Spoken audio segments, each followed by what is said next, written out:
Hello mga kabilbel! Dahil Sabado ngayon, update ko lang po kayo sa aking tahi na nagkelo. Bali for today's video nga po is magpapaturok nga po pala ako ng aking CA section. At ito nga po pala ang aking pang 10 session na. Kasama nga po pala namin ang ate Kylie. At nandito na nga po kami sa iyang clinic. So habang inaantay nga po pala namin si Dr. Sakoy pinahiga na nila dito at nilagyan na ng ice pack yung aking tahi. Para hindi ko po maramdaman yung karayom na itutusok dito sa aking keloy. Sa totoo lang po is manhid na nga po pala talaga ako at wala na akong nararamdaman ng sakit. Dahil ng mga oras ngayon is hindi ko na alam na tapos na pala magturok si Dr. Kaya na pagkatapos ko nga po palang turokan is pumunta naman kami sa kilong at bumili lang po ng kauntian. At pagkatapos po ay umakyat namin sa third floor para dalhin si ate Kylie sa Tom's World. At dito na rin nga po pala kami magpapaabot ng gabi para maghapunan. Humiwalay nga po pala muna ako din sa aking mag-ama para mag-uli-uli at baka sakaling may makita kung gusto kong bilihin. At nabili ko nga po pala itong children's book na may English at Chinese word. At pagkatapos ay hinanap ko na nga po pala ang aking mag-ama din sa Tom's World at busy-busy sa paglalaro nga po pala. Hindi nga po pala namin naisama na ang baby Ken. Tulog na naman siya. Ay manang-mana sa kanyang ama panay ang tulog.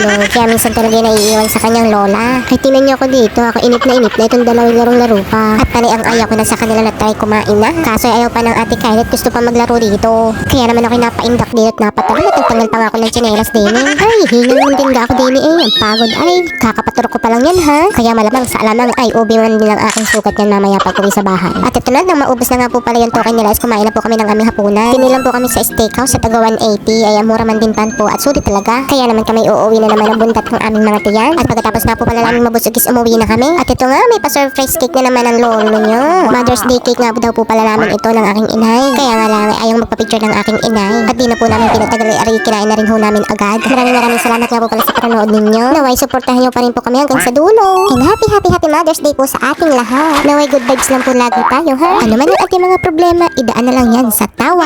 Thank you. I love you all. Bye bye.